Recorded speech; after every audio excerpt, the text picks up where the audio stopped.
ओम नमः शिवाय। आपके अपने YouTube चैनल जय मां गंजक में आपका बहुत बहुत स्वागत है।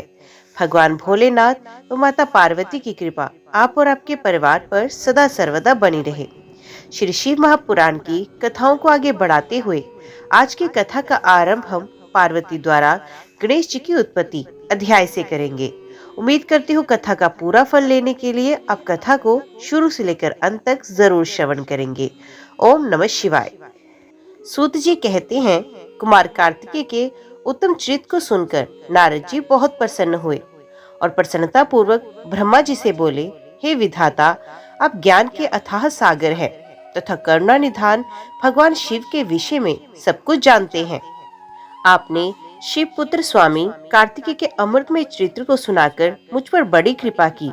भगवान, अब मैं विघ्न विनाशक श्री गणेश जी के विषय में जानना चाहता हूँ।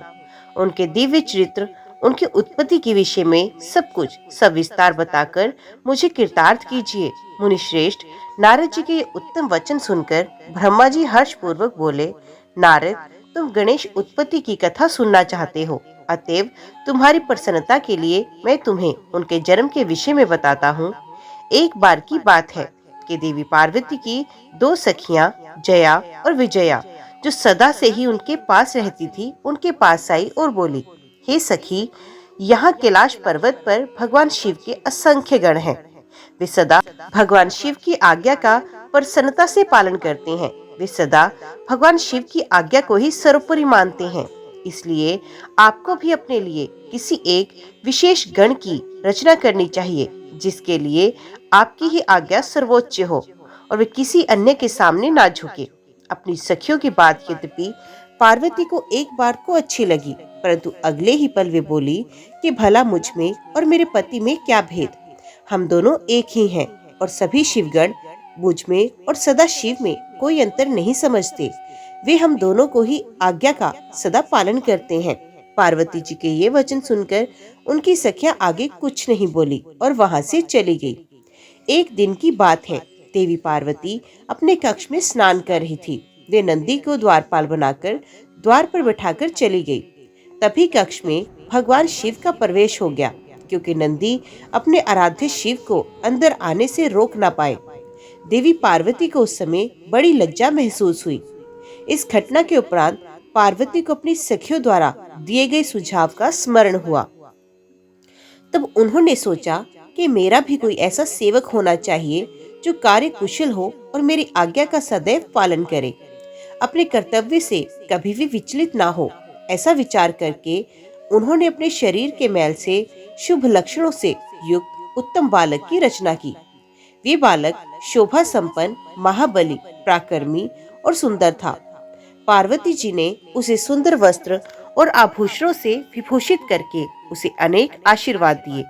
पार्वती जी ने कहा कि तुम मेरे पुत्र हो, तुम्हारा नाम गणेश है। पार्वती जी के ये वचन सुनकर वे तेजस्वी बालक बोला, हे माता, हे जननी, आज आपने मुझे इस जगत में उत्पन्न किया है। आज से मैं आपका पुत्र हूँ। मैं आपको बारंबार नमस्कार करता हूँ। मेरे लिए अब क्या कार्य है बताइए, मैं उसे अवश्य पूरा करूँगा। तब देवी बोली, हे पुत्र गणेश, आज से तुम मेरे द्वारपाल बन जाओ। मेरी ये आज्ञा है कि मेरे महल में मेरी अनुमति के बिना कोई भी आ ना सके। कोई कितना ही हट क्यों ना करे, तुम उसे अंदर नहीं आने दोगे। ये कहकर पार्वती ने एक छड़ी गणेश के हाथ में पकड़ा दी और प्रेम पूर्वक उनका मुख चूमकर अंदर स्नान करने के लिए चली गई। गणेश सजगता से हाथ में छड़ी लेकर महल के द्वार पर पहरा देने लगे। उसी समय भगवान शिव देवी पार्वती से मिलने की इच्छा लेकर महल में आए। जब वे द्वार पर पहुंचे तो गणेश ने उनसे कहा, हे देव, इस समय मेरी माता अंदर स्नान कर रही है, अतः आप यहाँ से चले जाएं तथा बाद में आएं। ये कहकर उन्होंने भगवान शिव के सामने छड़ी अड़ा दी। चूंकि गणेश जी ने भगवान शिव को पहले कभी नहीं देखा था, इसलिए वे उन्हें पहचान नहीं सके। ये देखकर भगवान शिव को क्रोध आ गया और वे बोले, ओ मूर्ख, तू मुझको अंदर जाने से कैसे रोक रहा है? तू नहीं जानता कि मैं कौन हूँ? मैं शिव हूँ। मैं पार्वती का पति हूँ और अपने ही घर में जा रहा हूँ। ये कहकर जैसे ही भगवान शिव आगे बढ़े, गणेश जी ने उन पर छड़ी से प्रहार किया। ये देखकर भगवान शिव को क्रोध आ गया उन्होंने अपने गणों को गणेश को वहां से हटाने की आज्ञा दी और स्वयं बाहर खड़े हो गए। नारद शिवगण अपने प्रभु भगवान शिव की आज्ञा पाकर द्वार पर पहुंचे और द्वारपाल बने श्री गणेश को वहां से हट जाने के लिए कहा, परंतु जब गणेश ने हटने से साफ इनकार किया और शिव गणों को डांटा फटकारा तो वे भी गणेश से लड़ने लगे और बोले, ओ मूर्ख बालक, अगर तू अपने प्राणों की रक्षा करना चाहता है तो अभी और इसी वक्त महल के द्वार को छोड़कर यहाँ से चला जा, अन्यथा दंड पाने के लिए तैयार हो जा। ये देखकर गणेश को क्रोध आ गया और वे कठोरता पूर्वक शिव गणों से बोले कि तुम इसी समय यहाँ से दूर चले जाओ, वरना मेरे क्रोध को भुगतने के लिए तैयार हो जाओ। गणेश की बातें सुनकर शिवगण हंसने लगे और उसको डांटते हुए बोले, मूर्ख, हम भगवान शिव के गण हैं और उनकी आज्ञा से ही तुम्हें यहाँ से हटने के लिए कह रहे हैं। अब तक तुम्हें बालक समझकर हम छोड़ रहे थे, परंतु तुम तो बड़े ही हठी हो, जो मानने को बिल्कुल भी तैयार नहीं। अभी भी कहते हैं कि शीघ्र ही यहाँ से हट जाओ, अन्यथा मारे जाओगे। शिव गणों के इन वाक्यों को सुनकर गणेश जी अत्यंत क्रोधित हो गए। उन्होंने शिव गणों को डांटा और धमकाकर वहां से भगा दिया। उनके इस प्रकार डांटने से शिवगण भयभीत होकर वहां से भागकर भगवान शिव के पास आ गए। वहां जाकर उन शिव गणों ने अपने स्वामी भगवान शिव को जाकर सारी बातें बताई। ये सुनकर भगवान शिव ने क्रोधित होकर श्री गणेश को द्वार से हटाने का आदेश अपने गणों को दिया। शिवगण पुण्य द्वार पर पहुंचे और गणेश को हटने के लिए कहने लगे, परंतु गणेश ने वहां से हटने से साफ इनकार किया। गणेश निर्भय होकर उन गणों से बोले कि मैं पार्वती का पुत्र हूँ और तुम भगवान शिव के गण हो। हम दोनों ही अपनी अपनी जगह अपने अपने कर्तव्य का पालन कर रहे हैं। तुम शिव जी की आज्ञा मानकर मुझे द्वार से हटाना चाहते हो, परंतु मैं अपनी माता की आज्ञा मानते हुए उनकी बिना आज्ञा प्राप्त किए किसी को भी इस द्वार में प्रवेश करने की आज्ञा नहीं दे सकता। अतः मुझसे बार बार द्वार से हटने के लिए मत कहो और जाकर अपने आराध्य स्वामी को इसकी सूचना दे दो। तब शिवगण भगवान शिव के पास गए और उन्हें सब बातों से अवगत कराया। भगवान शिव तो महान लीलाधारी हैं, उनकी बातों को समझ पाना अत्यंत कठिन है। ये सुनकर उन्होंने अपने गणों से कहा कि वे छोटा सा बालक अकेला तुम्हें डरा रहा है और तुम इतनी अधिक संख्या में होकर भी उससे डर रहे हो। जाओ, जाकर उससे युद्ध करो और उसे बंदी बनाकर द्वार के सामने से हटाकर ही मेरे सामने आना। नारद, जब भगवान शिव ने इस प्रकार अपने गणों को आज्ञा दी कि वे द्वार पर खड़े हुए उस गण को किसी भी प्रकार से हटाएं, तब शिवगण निर्भय होकर पुण्य महल के द्वार पर आ खड़े हुए। उन्हें देखकर गणेश जी हंसने लगे और बोले कि तुम फिर से आ गए। तुम्हें मैंने अभी समझाया था कि मैं यहाँ से हटने वाला नहीं। मेरी माता पार्वती ने मुझे इसीलिए ही उत्पन्न किया ताकि मैं उनकी हर आज्ञा का पालन कर सकूं। मेरे लिए उनकी आज्ञा ही सर्वश्रेष्ठ है। उनकी आज्ञा मेरे लिए सब कुछ है, उनकी अवज्ञा मेरे वश में नहीं। तुम ऐसे ही बार बार मुझे परेशान करने के लिए क्यों आ रहे हो? तब शिवगण बोले, अरे मूर्ख, अब की बार हम तुमसे विनम्रता से कहने नहीं आए हैं, क्योंकि लातों के भूत बातों से नहीं मानते। अब हम तुम्हें तुम्हारी धृष्टा के लिए दंड देने आए हैं। ये कहकर सभी शिवगण, जो कि विभिन्न प्रकार की आयुधों से विभूषित थे, गणेश जी पर टूट पड़े। गणेश और शिवगणों में बहुत भयानक युद्ध हुआ, परंतु गणेश के साहस और पराक्रम को देखकर सभी शिवगणों के होश उड़ गए। शिवजी का कोई भी गण गणेश को परास्त नहीं कर सका। गणेश ने अकेले ही अनेकों शिवगणों को मार मार कर घायल किया और वहां से भागने को विवश कर दिया। तत्पश्चात पुण्य महल के द्वार पर डटकर खड़े हो गए। तब सब शिवगण घायल अवस्था में शिव जी के पास पहुंचे उन्हें सारी बातें बताई। हे नारद, तभी मैं और श्री हरि भी भगवान शिव के दर्शनों के लिए कैलाश पर गए। वहां हमने भगवान शिव को इस प्रकार चिंतित देखकर उनकी परेशानी का कारण पूछा। तब शिव बोले, हे विधाता, हे विष्णु, मेरे महल के द्वार पर एक बालक हाथ में छड़ी लेकर खड़ा है और वे मुझे महल के भीतर नहीं जाने दे रहा। अतः मैं यहाँ खड़ा हूँ। उसने मेरे गणों को भी मार पीट कर यहाँ से भगा दिया। ब्रह्मा जी, आप जाकर उस बालक को समझाएं। तब मैं भगवान शिव की आज्ञा से गणेश को समझाने गया। मुझे वहां आया देखकर गणेश जी का क्रोध और बढ़ गया और वे मुझसे मारने के लिए दौड़े। उन्होंने मेरी दाढ़ी मूंछ नोच डाली और मेरे साथ गए गणों को प्रताड़ित करने लगे। ये देखकर मैं वहां से लौट आया। भगवान शिव को मैंने सारी घटना बताई। ये सुनकर उन्हें बहुत गुस्सा आया। तब शिवजी ने इंद्र सहित सभी देवताओं, भूतों, प्रेतों को गणेश जी को द्वार से हटाने के लिए भेजा, परंतु ये सब व्यर्थ हो गया। गणेश ने सबको मार पीट कर वहां से भगा दिया। उस छोटे से बालक ने देवताओं की विशाल सेना के छक्के छुड़ाकर रख दिए। जब इस बात की सूचना महादेव जी को मिली तो वे बहुत क्रोधित हुए और स्वयं ही गणेश को दंडित करने के लिए चल दिए। हे नारद, इस प्रकार जब सभी शिवगण, देवता और भूत प्रेत उस बालक द्वारा परास्त हो गए तो स्वयं भगवान शिव उस बालक को दंड देने के लिए चल दिए। वहां गणेश ने अपनी माता के चरणों का स्मरण करके भगवान शिव से युद्ध करना आरंभ किया। एक छोटे से बालक को इस प्रकार युद्ध करते देख भगवान शिव आश्चर्यचकित हो गए। इतना वीर, पराक्रमी और साहसी बालक देखकर शिवजी को एक पल अच्छा लगा, परंतु तभी अगले पल उन्हें उस बालक की धृष्टता का स्मरण हुआ आया। उस बालक ने उनके प्रिय भक्तों और गणों सहित देवराज इंद्र व मुझे भी प्रताड़ित किया था। भगवान शिव क्रोध के वशीभूत होकर गणेश से युद्ध करने लगे। उन्होंने अपने हाथ में धनुष उठाया। भगवान शिव को इस प्रकार अपने निकट आते देखकर गणेश ने अपनी माता पार्वती का स्मरण करके भगवान शिव पर अपनी शक्ति से प्रहार कर दिया। गणेश के प्रहार से शिव जी के हाथ का धनुष टूटकर गिर गया। तब उन्होंने पिनाक उठा लिया, परंतु गणेश ने उसे भी गिरा दिया। ये देखकर शिव जी का क्रोध सातवें आसमान पर पहुंच गया। उन्होंने त्रिशूल उठा लिया। अब तो गणेश और त्रिलोकीनाथ भगवान शिव के बीच अत्यंत भयानक युद्ध छिड़ गया। भगवान शिव तो सर्वेश्वर हैं, सब देवताओं में श्रेष्ठ और लीलाधारी हैं। उनकी माया को समझ पाना हर किसी के वश की बात नहीं। वे महान वीर और पराक्रमी हैं। उनकी शक्ति को ललकारना स्वयं अपनी मृत्यु को बुलावा देने जैसा है, परंतु गणेश भी ये ना समझ सके। अपनी माता का आशीर्वाद पाकर गणेश ने अपने को अजय जानकर पूरे पराक्रम से युद्ध किया। दोनों में भीषण युद्ध चलता रहा। सभी देवताओं और शिवगणों के साथ मैं भी उनका ये युद्ध विस्मित होकर देखता रहा। जब गणेश किसी भी तरह से अपने हट से पीछे हटने को तैयार ना हुए तो भगवान शिव ने के क्रोध की सारी सीमाएं टूट गई और उन्होंने अपने त्रिशूल से श्री गणेश का सर काट दिया।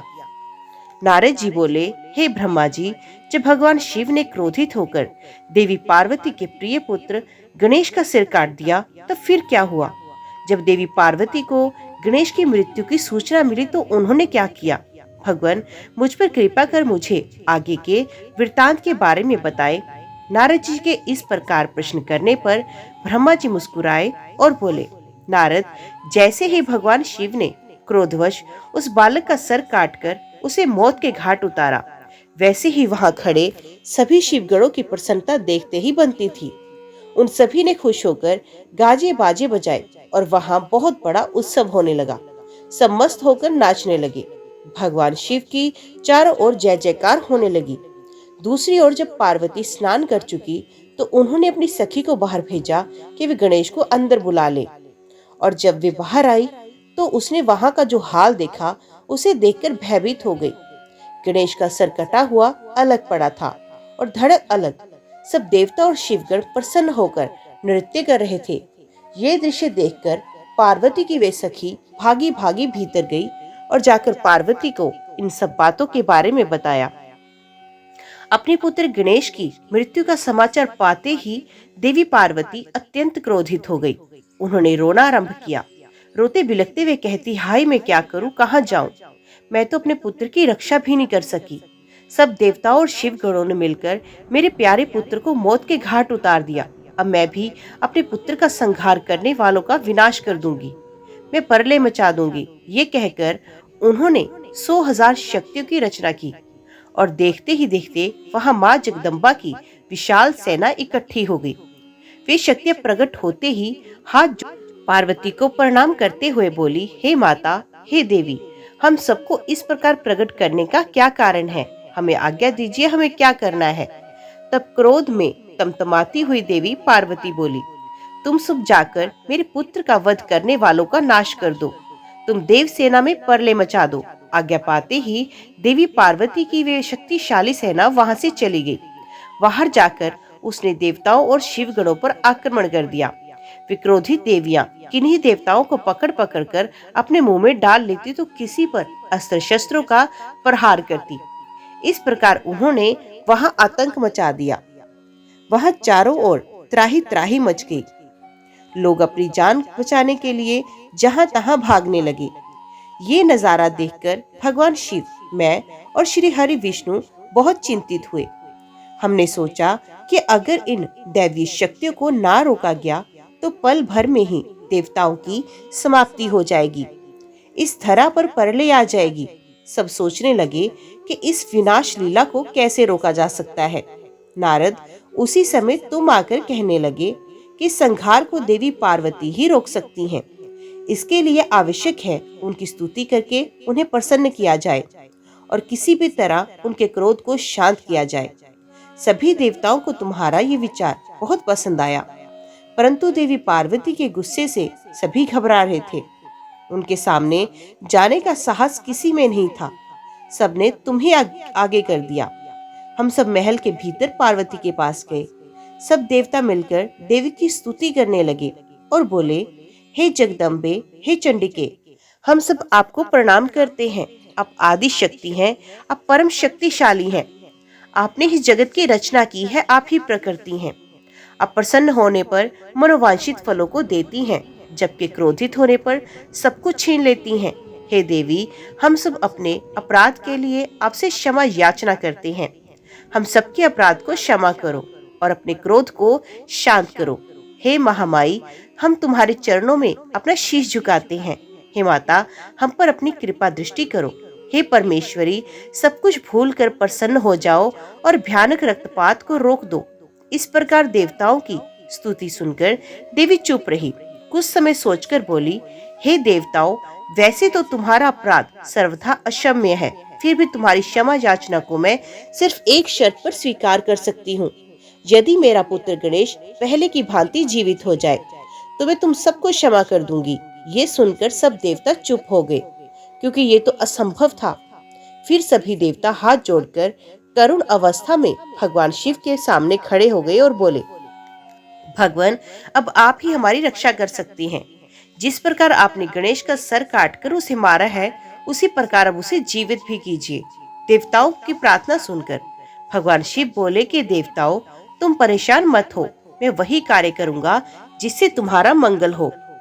भगवान शिव ने देवताओं को आदेश दिया, उत्तर दिशा में जाएं और जो भी पहला प्राणी मिले उसका सर काटकर ले आएं।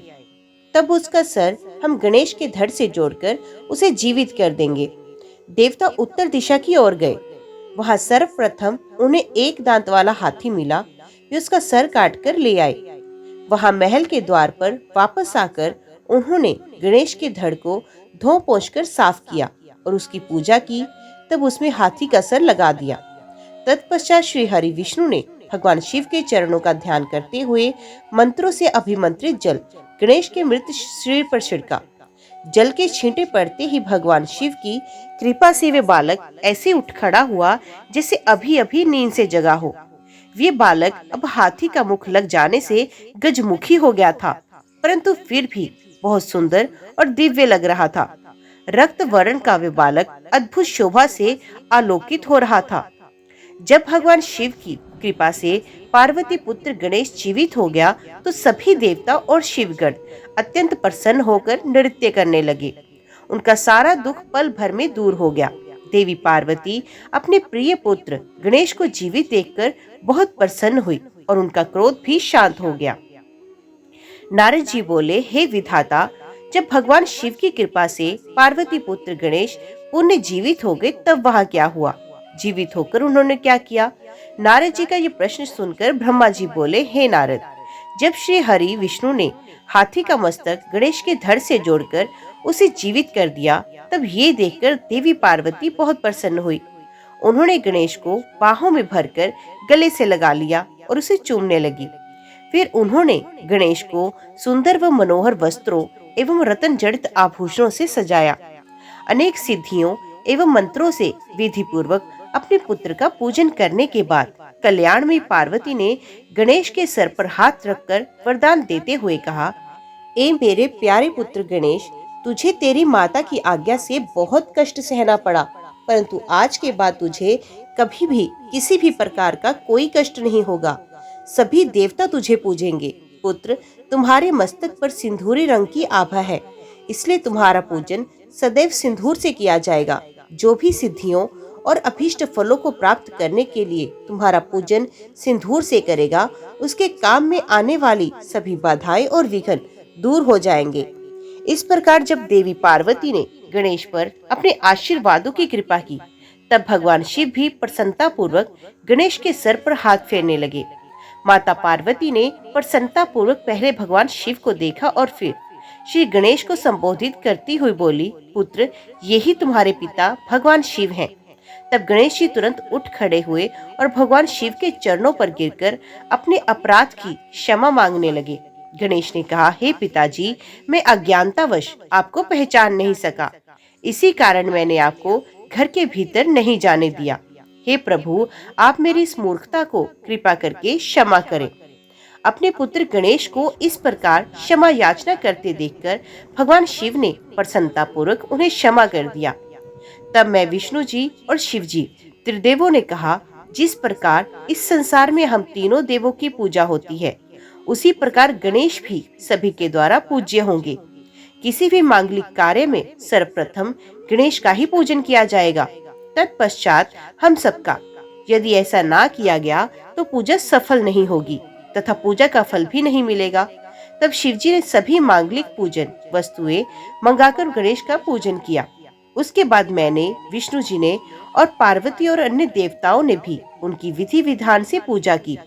उसके उपरांत सभी देवताओं ने उन्हें यथा योग्य वरदान प्रदान किए। उसी दिन से गणेश जी को अग्रज पूजा का आशीर्वाद मिला। हे नारद, इस प्रकार गणेश जी के जीवित होने पर सब और आनंद छा गया। सभी बहुत प्रसन्न थे। सभी देवता उन्हें विभिन्न प्रकार के वरदान प्रदान कर रहे थे। तब ईश्वरों के ईश्वर महादेव जी भी गणेश पर अपनी कृपा दृष्टि बनाकर बोले, हे गिरजानंदन, तुम मेरे दूसरे पुत्र हो।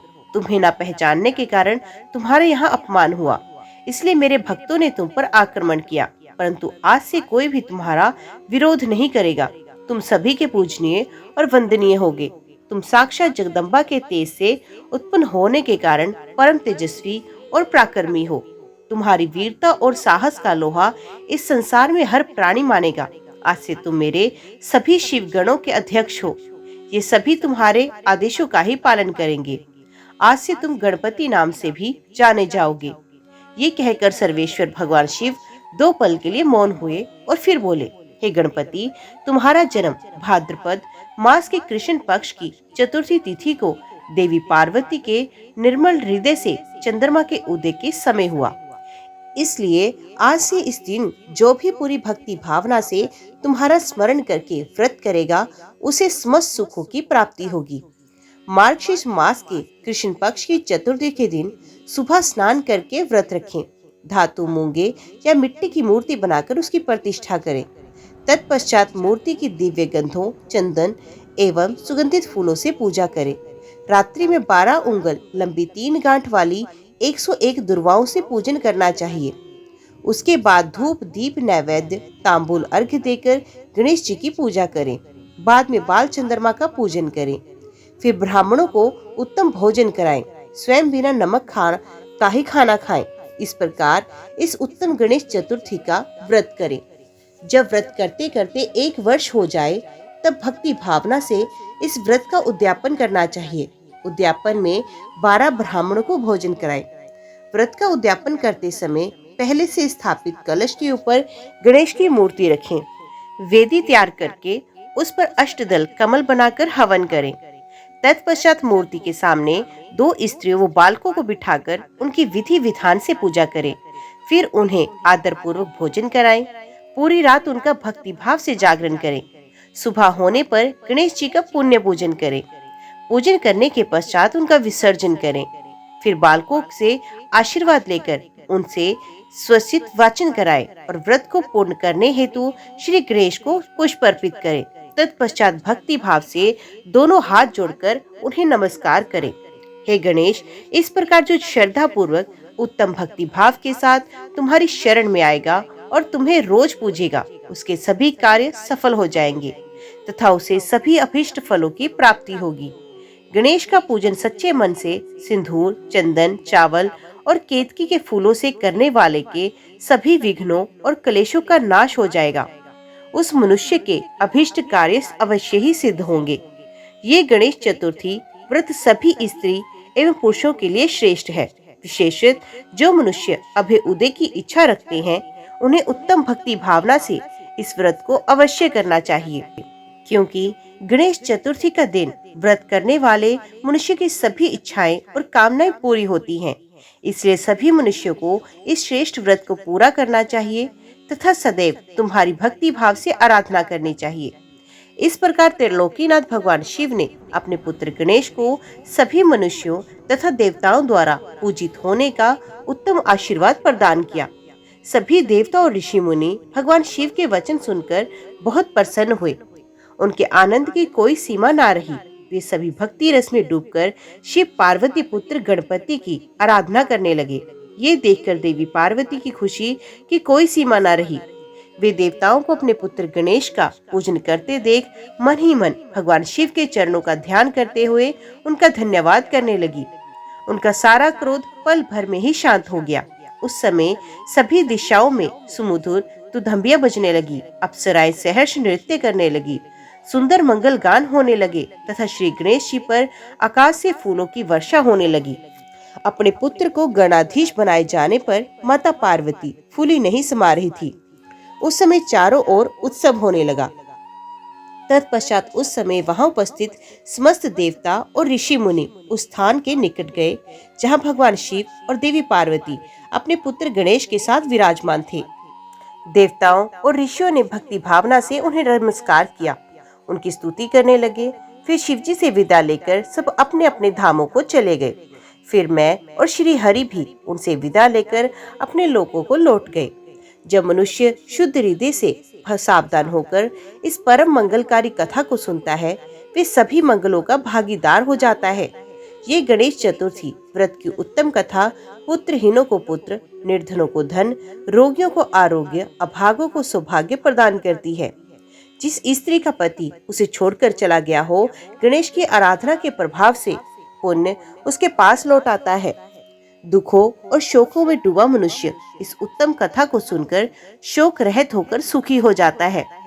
जिस मनुष्य के घर में श्री गणेश की महिमा का वर्णन करने वाले उत्तम ग्रंथ रहते हैं, उस घर में सदा मंगल होता है। श्री गणेश की कृपा अपने भक्तों पर सदा रहती है और वे अपने भक्तों के कार्य में आने वाले सभी विघ्नों का विनाश कर उसकी सभी मनोकामनाओं को पूरा करते हैं।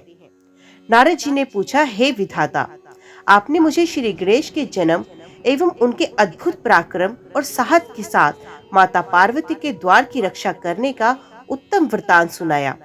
अब मुझे ये बताइए कि जब भगवान शिव ने गणेश को पुनर्जीवित करके अनेक आशीर्वाद प्रदान किए, तब उसके पश्चात क्या हुआ? ब्रह्मा जी ने कहा, हे मुनि श्रेष्ठ नारद, तत्पश्चात भगवान शिव पार्वती अपने दोनों पुत्रों गणेश और कार्तिकेय के साथ आनंद पूर्वक अपने निवास कैलाश पर्वत पर रहने लगे।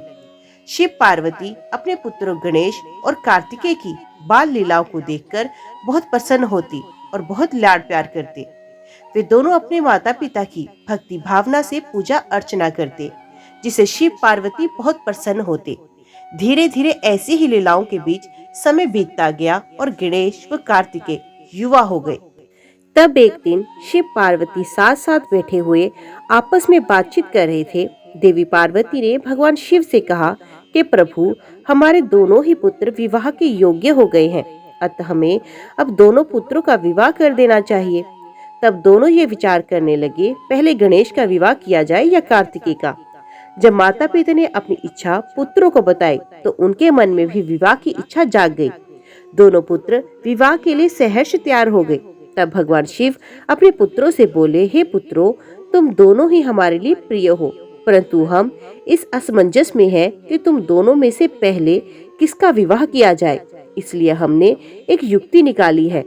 तुम दोनों में से जो भी पृथ्वी की परिक्रमा करके पहले लौट आएगा, उसका विवाह पहले किया जाएगा। अपने पिता के ये वचन सुनकर कुमार कार्तिकेय तुरंत अपने वाहन पर सवार होकर यथाशीघ्र पृथ्वी की परिक्रमा करने हेतु माता पिता की आज्ञा लेकर निकल पड़े। परंतु श्री गणेश वहीं यथावत खड़े होकर कुछ सोचने लगे। तत्पश्चात उन्होंने घर के अंदर जाकर स्नान किया, पुण्य माता पिता के पास आए और बोले, आप दोनों मेरे द्वारा लगाए गए आसनों को ग्रहण कीजिए, मैं आप दोनों की परिक्रमा करना चाहता हूँ। तब भगवान शिव और देवी पार्वती ने हर्ष पूर्वक आसन ग्रहण किया। शिव पार्वती के आसन पर बैठ जाने के पश्चात गणेश ने उन्हें हाथ जोड़कर बारंबार प्रणाम किया और उनकी विधि विधान से पूजा अर्चना की। पूजा करने के बाद उन्होंने भक्ति भाव से उनकी 7 बार परिक्रमा की। माता पिता की 7 बार परिक्रमा करने के पश्चात गणेश हाथ जोड़कर प्रभु के सामने खड़े हो गए और उनकी स्तुति करते हुए बोले, आपकी आज्ञा को मैंने पूरा किया, अब आप यथाशीघ्र मेरा विवाह कीजिए। ये सुनकर शिव पार्वती ने गणेश से पृथ्वी की परिक्रमा कर आने के लिए कहा। उन्होंने कहा कि जिस प्रकार कार्तिकेय पृथ्वी की परिक्रमा करने गए हैं, तुम भी जाओ और उससे पहले लौट आओ, तभी तुम्हारा विवाह पहले होगा। शिव शिवा के ये वचन सुनकर गणेश जी बोले, आप दोनों तो महाबुद्धिमान हैं, आपके ज्ञान की कोई सीमा नहीं, आप धर्म और शास्त्रों में पारंगत हैं। मैं तो आपकी आज्ञा के अनुसार पृथ्वी की परिक्रमा एक बार नहीं बल्कि 7 बार कराया हूँ। ये सुनकर शिव पार्वती बड़े आश्चर्यचकित हो गए और बोले, हे पुत्र, तुम इतनी विशाल 7 द्वीप वाली समुद्र, पर्वत, काननों से युक्त पृथ्वी की परिक्रमा कब कराए? तुम तो यहाँ से कहीं भी नहीं गए। भगवान शिव और देवी पार्वती के इस प्रकार किए गए प्रश्न को सुनकर बुद्धिमान गणेश जी बोले, मैंने आप दोनों की पूजा करके आपकी 7 बार परिक्रमा की। इस प्रकार मेरे द्वारा पृथ्वी की परिक्रमा पूरी हो गई। वेदों में इस बात का वर्णन है कि अपने माता पिता की श्रद्धा भाव से पूजा करने के पश्चात उनकी परिक्रमा करने से पृथ्वी की परिक्रमा का पुण्य मिलता है। माता पिता के चरणों की धूल ही पुत्र के लिए महान तीर्थ है। वेद शास्त्र के इसको प्रमाणित करते हैं। फिर आप क्यों इस बात को मानने से इनकार कर रहे हैं? हे पिताश्री, आप तो सर्वेश्वर है, निर्गुण निराकार पर ब्रह्म ईश्वर है। भला आप कैसे वचनों को झुटला सकते हैं? कृपया कर बताइए कि शास्त्रों के अनुसार क्या मैं गलत हूँ? इस प्रकार गणेश जी के वचन सुनकर शिव पार्वती अत्यंत आश्चर्यचकित हुए।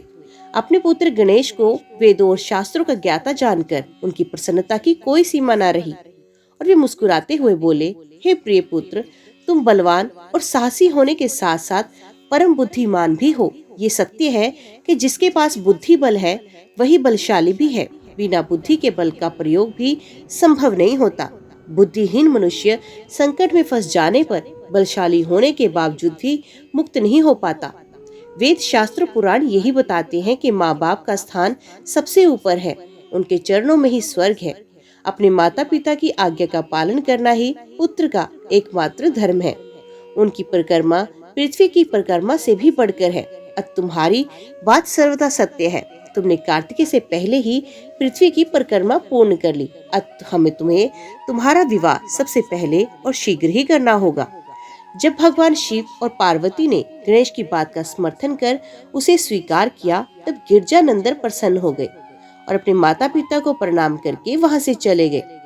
महादेव जी अपनी प्रिय पार्वती जी के साथ बैठकर इस चिंता में डूब गए कि हम इस विवाह के लिए वधू की खोज कहाँ करें।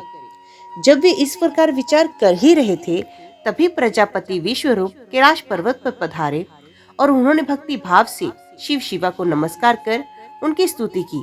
जब महादेव ने उनसे कैलाश आगमन का कारण जानना चाहा, तब प्रसन्न हृदय से विश्वरूप उनसे कहने लगे, हे भगवान, मैं आपके पास अपनी 2 पुत्रियों रिद्धि और सिद्धि के विवाह का प्रस्ताव लेकर आया हूँ। प्रभु, सिद्धि और बुद्धि सुंदर और सर्वगुण संपन्न है। मैं उनका विवाह आपके पुत्र से करना चाहता हूँ। प्रजापति विश्वरूप के वचन सुनकर भगवान शिव और देवी पार्वती बहुत हर्षित हुए और उन्होंने उनका विवाह प्रस्ताव स्वीकार कर लिया। भगवान शिव शिवा ने अपने प्रिय पुत्र गणेश का शुभ विवाह विसिद्धि बुद्धि के साथ आनंद पूर्वक संपन्न कराया। इस शुभ अवसर पर सब देवता हर्ष पूर्वक सम्मिलित हुए। उन्होंने गणेश को सप्तनिक ढेरों आशीर्वाद और शुभ आशीष प्रदान किए। अपने अपने स्थान को लौट गए। तत्पश्चात श्री गणेश अपनी दोनों पत्नियों के साथ आनंद पूर्वक विहार करने लगे। काफी समय व्यतीत हो जाने के पश्चात उनके 2 पुत्र उत्पन्न हुए। सिद्धि से उत्पन्न पुत्र का नाम शुभ तथा बुद्धि से प्राप्त पुत्र का नाम लाभ रखा गया। इस प्रकार श्री गणेश अपनी दोनों पत्नियों और पुत्रों के साथ आनंद पूर्वक रहने लगे।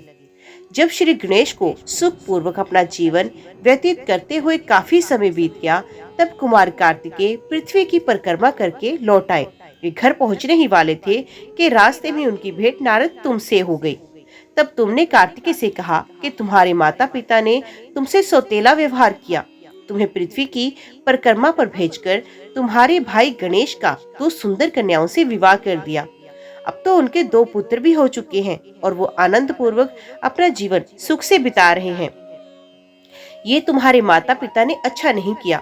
नारद, तुम्हारी ऐसी बातें सुनकर कार्तिकेय क्रोध में भर गए। वे अत्यंत व्याकुल होकर अति शीघ्र घर पहुंचे। क्रोध के कारण उनका मुख लाल हो गया था।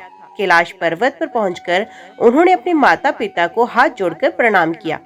तत्पश्चात उन्होंने अपने माता पिता से इस विषय पर अपनी नाराजगी प्रकट की। कार्तिकेय ने कहा कि आप दोनों ने अपने ही पुत्र को धोखे से यहाँ से भगा दिया और अपने प्रिय पुत्र गणेश का चुपचाप विवाह रचा दिया। आप दोनों ने मेरे साथ सौतेले पुत्र जैसा व्यवहार किया है। यदि आप गणेश का ही विवाह पहले करना चाहते थे तो मुझसे एक बार कहते, मैं स्वयं अपने भाई गणेश का विवाह उत्साहपूर्वक आनंद के साथ कराता, परंतु आपने छल कपट का सहारा लिया। आप सिर्फ एक पुत्र से ही प्यार करते हैं। मेरे होने ना होने का आपको कोई फर्क नहीं पड़ता। अतः मैं यहाँ से हमेशा हमेशा के लिए जा रहा हूँ।